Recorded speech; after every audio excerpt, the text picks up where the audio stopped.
Kerajaan Dwaraka adalah sebuah kerajaan yang didirikan Wangsa Yadawa setelah melepaskan diri dari kerajaan Surasena karena diserbu oleh Raja Jarasandha dari Magadha. Kerajaan ini diperintah oleh Krishna Basudewa selama zaman Dwapara Yuga. Wilayah kerajaan Dwaraka meliputi Pulau Dwaraka, dan beberapa pulau tetangga seperti Antardwipa, dan sebagian wilayahnya berada di darat dan berbatasan dengan negeri tetangga yaitu Kerajaan Anarta. Wilayah tersebut terlihat seperti negara Yunani yaitu negeri dengan pulau-pulau kecil dan sebagian berupa wilayah daratan. Kerajaan Dwaraka kira-kira terletak di sebelah barat Laut Gujarat.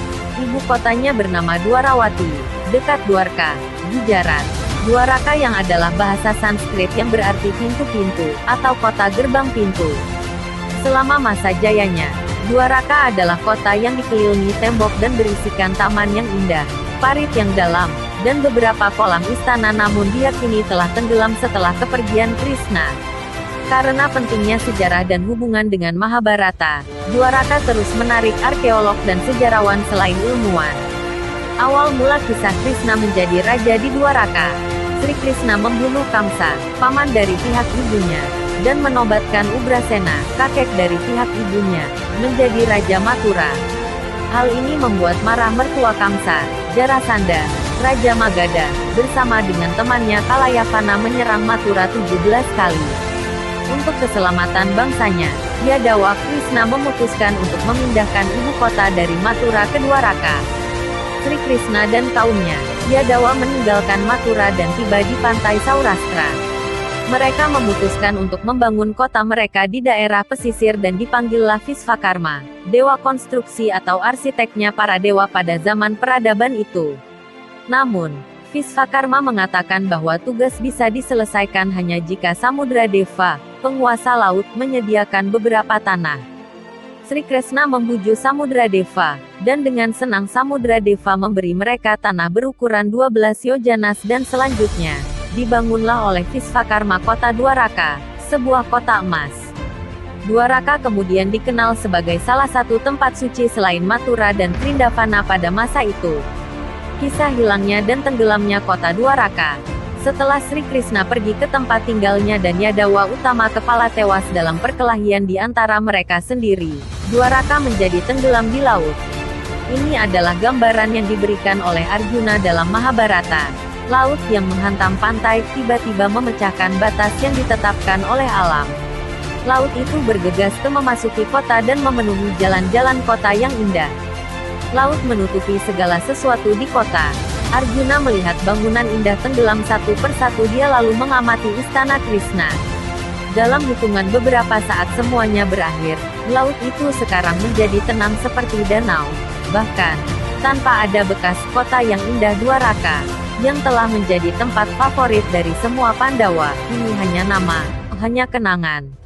Adapun kisah dari kota Dwaraka. Kota Dwaraka telah diselidiki oleh para sejarawan sejak awal abad ke-20. Lokasi yang tepat dari kota pelabuhan telah menjadi perdebatan untuk waktu yang lama. Beberapa referensi sastra, terutama dari Mahabharata, telah digunakan untuk menunjukkan lokasi yang tepat. Dwaraka disebutkan dalam Mahabharata, Mausala Parwa, dan lampiran epik, Harivamsa, mengacu pada tenggelamnya kota Dwaraka oleh hantaman lautan. Dwaraka adalah sebuah negara kota membentang hingga ke Bet Dwaraka, Sanhodara, di utara dan Ohamadi di selatan, ke timur hingga Pindata, 30 hingga 40 meter tinggi bukit di sisi timur Sanhodara yang tingginya 30-40 meter mungkin adalah Raivataka seperti yang dimaksud dalam Mahabharata. Ekskavasi di Dwaraka menambah kepercayaan pada legenda Krishna dan perang Mahabharata, serta memberikan bukti yang luas bahwa pernah ada masyarakat yang sudah maju yang tinggal di daerah-daerah pemukiman seperti Mohenjo-daro Harappa. Antara tahun 1983 sampai 1990, kota yang dikelilingi dinding Dwaraka ditemukan, dengan daerah lebih dari setengah mil dari garis pantai. Kota ini dibangun pada 6 sektor di sepanjang tepi sungai. Fondasi batu dinding kota yang didirikan membuktikan bahwa tanah itu direklamasi dari laut. Secara umum, kota Dwaraka yang dijelaskan dalam teks-teks kuno sesuai dengan kota bawah laut.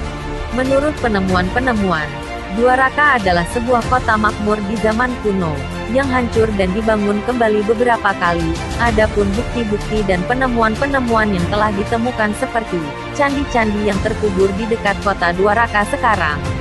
Bahkan kesimpulan dari ekskavasi-ekskavasi yang dilakukan adalah bahwa kota ini adalah sebuah kota pelabuhan yang makmur pada zaman itu, dan bertahan sekitar 60-70 tahun di abad ke-15 sebelum Masehi. Dan sebelum tenggelam di bawah laut pada tahun 1443 sebelum Masehi. Meskipun masih ada yang berpendapat bahwa Dwaraka tenggelam sekitar 3102 sebelum Masehi, tapi yang jelas kota ini berasal tidak lebih dari 5000 tahun yang lalu. Di antara benda-benda yang digali yang terbukti memiliki koneksi atau terhubung dengan Dwaraka, epik Mahabharata adalah segel diukir dengan gambar binatang berkepala 3. Epik Mahabharata menyebutkan segel yang diberikan kepada warga Dwaraka sebagai bukti identitas ketika kota itu terancam oleh Raja Jarasandha dari Kerajaan Magadha. Lalu adapun fondasi batu dinding kota didirikan membuktikan bahwa tanah itu direklamasi dari laut sekitar 3600 tahun yang lalu. Epik Mahabharata juga menyebutkan kegiatan reklamasi tersebut di Dwaraka. 7 pulau yang disebutkan di dalamnya juga ditemukan tenggelam di Laut Arab. Penemuan kota legendaris dari Dwaraka yang dikatakan telah didirikan oleh Sri Krishna, adalah sebuah tonggak penting dalam sejarah India. Karena hal ini telah menghilangkan keraguan para sejarawan tentang historisitas Mahabharata dan keberadaan kota Dwaraka. Hal ini juga mempersempit kesenjangan sejarah India dengan adanya kelangsungan peradaban India dari era Weda sampai hari ini, dan telah terbukti bahwa Krishna memang benar-benar pernah ada di dunia sebagai penjelmaan Dewa Wisnu itu sendiri.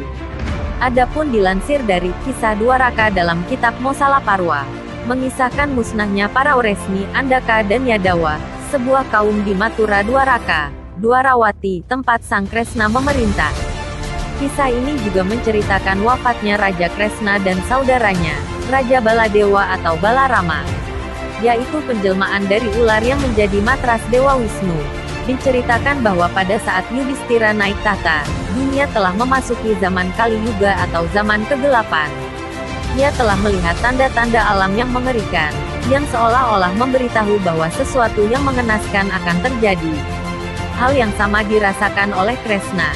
Ia merasa bahwa kejayaan bangsanya akan berakhir, sebab ia melihat bahwa banyak pemuda Oresni, Yadawa, dan Andaka yang telah menjadi sombong, takabur, dan senang minum minuman keras sampai mabuk. Dikisahkan hancurnya bangsa Yadawa, kerajaan yang makmur yang diperintah oleh Sri Krishna oleh kutukan para Brahmana. Sesuatu untuk mempermainkan para resi. Mereka mendandani Samba putera dari Krishna dan Jembawati, dengan busana wanita dan diarak keliling kota lalu dihadapkan kepada para resi yang sedang mengunjungi Dwaraka. Kemudian salah satu dari mereka berkata, orang ini adalah permaisuri Sang Bablu yang terkenal dengan kesaktiannya. Kalian adalah para resi yang pintar dan memiliki pengetahuan yang tinggi. Dapatkah kalian mengetahui apa yang akan dilahirkannya? Bayi laki-laki atau perempuan? Para resi yang tahu sedang dipermainkan menjadi marah dan berkata, orang ini adalah Sang Samba, keturunan Basudewa. Ia tidak akan melahirkan bayi laki-laki ataupun perempuan, melainkan senjata Mosala yang akan memusnahkan kalian semua. Mosala adalah senjata gada. Berselangnya waktu, kutukan tersebut menjadi kenyataan. Sang Samba melahirkan gada besi dari dalam perutnya. Atas perintah Raja Ugrasena, senjata itu kemudian dihancurkan sampai menjadi serbuk. Beberapa bagian dari senjata tersebut sulit dihancurkan sehingga menyisakan sepotong besi kecil. Setelah senjata tersebut dihancurkan, serbuk dan serpihannya dibuang ke laut. Lalu Sang Baladewa dan Sang Kresna melarang orang minum arak. Legenda mengatakan bahwa serbuk-serbuk tersebut kembali ke pantai, dan dari serbuk tersebut tumbuhlah tanaman seperti rumput namun memiliki daun yang amat tajam bagaikan pedang. Potongan kecil yang sukar dihancurkan akhirnya ditelan oleh seekor ikan. Ikan tersebut ditangkap oleh nelayan lalu dijual kepada seorang. Jara ialah seorang pemburu. Pemburu yang bernama Jara membeli ikan itu menemukan potongan besi kecil dari dalam perut ikan yang dibelinya. Potongan besi itu lalu ditempa menjadi anak panah. Awal musnahnya Wangsa Oresni, Andaka, dan Yadawa. Setelah senjata yang dilahirkan oleh Sang Samba dihancurkan, datanglah Batara Kala. Dewa Maut, dan ini adalah pertanda buruk. Atas saran Krishna, para Oresmi, Yadawa dan Andaka melakukan perjalanan suci menuju Prabastirta, dan mereka melangsungkan upacara di pinggir pantai. Di pantai, para Oresmi, Andaka dan Yadawa tidak bisa menghilangkan kebiasaan buruk mereka, yaitu minum arak sampai mabuk. Dalam keadaan mabuk, Satyaki berkata, "Kertawarma, kesatria macam apa kau ini? Dalam Baratayuda dahulu, engkau telah membunuh para putra Drupadi, termasuk Drestadyumna dan Srikandi dalam keadaan tidur. Perbuatan macam apa yang kau lakukan?" Ucapan tersebut disambut oleh tepuk tangan dari Pradyumna, yang artinya bahwa ia mendukung pendapat Satyaki. Kertawarma marah dan berkata, "Kau juga kejam, membunuh Burisrawa yang tak bersenjata, yang sedang meninggalkan medan laga untuk memulihkan tenaga." Lalu Satyaki memenggal kepala Kertawarma di hadapan Krishna. Melihat hal itu, para Oresni marah lalu menyerang Satyaki. Putera Rukmini menjadi garang, kemudian membantu Satyaki. Setelah beberapa lama, kedua kesatria perkasa tersebut tewas di hadapan Krishna. Kemudian setiap orang berkelahi satu sama lain, dengan menggunakan apapun sebagai senjata, termasuk tanaman eruka yang tumbuh di sekitar tempat tersebut. Ketika dicabut, daun tanaman tersebut berubah menjadi senjata setajam pedang. Dengan memakai senjata tersebut, para keturunan Oresmi, Andaka, dan Yadu saling membunuh satu sama lain. Tidak peduli kawan atau lawan, bahkan ayah dan anak saling bunuh. Anehnya, tak seorang pun yang berniat untuk meninggalkan tempat itu. Dengan mata kepalanya sendiri, Krishna menyadari bahwa rakyatnya digerakkan oleh takdir kehancuran mereka. Dengan menahan kepedihan, ia mencabut segenggam rumput eruka dan mengubahnya menjadi senjata yang dapat meledak kapan saja. Setelah putera dan kerabat-kerabatnya tewas, ia melemparkan senjata di tangannya ke arah para Oresmi dan Yadawa yang sedang berkelahi. Senjata tersebut meledak dan mengakhiri riwayat mereka semua. Akhirnya para keturunan Oresmi, Andaka dan Yadu tewas semua di Prabastirta, dan disaksikan oleh Krishna sendiri. Hanya para wanita dan beberapa kesatria yang masih hidup, seperti misalnya Babru dan Bajra. Krishna tahu bahwa ia mampu menyingkirkan kutukan Brahmana yang mengakibatkan bangsanya hancur. Namun ia tidak mau mengubah kutukan Gandhari dan jalannya takdirnya. Karena Sri Krishna Maha mengetahui, ia menjelma ke dunia sebagai seorang manusia, bukan sebagai dewa. Dan Krishna pun hidup seperti manusia biasa yang ingin tunduk kepada takdir dan karma itu sendiri, serta mengajarkan bahwa dewa sekalipun akan tunduk pada hukum karma itu sendiri. Setelah menyaksikan kehancuran bangsa Oresmi, Yadawa, dan Andaka dengan mata kepalanya sendiri, Krishna menyusul Baladewa yang sedang bertapa di dalam hutan. Babru disuruh untuk melindungi para wanita yang masih hidup sedangkan Daruka disuruh untuk memberitahu berita kehancuran rakyat Kresna ke hadapan Raja Yudhistira di Hastinapura. Di dalam hutan, Baladewa meninggal dunia dalam tapanya. Kemudian keluar naga dari mulutnya dan naga ini masuk ke laut untuk bergabung dengan naga-naga lainnya. Setelah menyaksikan kepergian kakaknya, Krishna mengenang segala peristiwa yang menimpa bangsanya. Pada saat ia berbaring di bawah pohon, seorang pemburu bernama Jara, secara tidak sengaja, membunuhnya dengan anak panah dari sepotong besi yang berasal dari senjata Mosala di dalam ikan yang telah dihancurkan. Ketika sadar bahwa yang ia panah bukanlah seekor rusa, Jara meminta maaf kepada Krishna. Krishna tersenyum dan berkata, "Apapun yang akan terjadi sudah terjadi. Aku sudah menyelesaikan hidupku." Sebelum Kresna wafat, teman Kresna yang bernama Daruka diutus untuk pergi ke Hastinapura, untuk memberitahu para keturunan Kuru bahwa wangsa Oresmi, Andaka, dan Yadawa telah hancur. Setelah Kresna wafat, Dwaraka mulai ditinggalkan penduduknya. Hancurnya kerajaan Dwaraka. Ketika Daruka tiba di Hastinapura, dia segera memberitahu para keturunan Kuru bahwa keturunan Yadu di kerajaan Dwaraka telah binasa karena perang saudara. Beberapa di antaranya masih bertahan hidup bersama sejumlah wanita.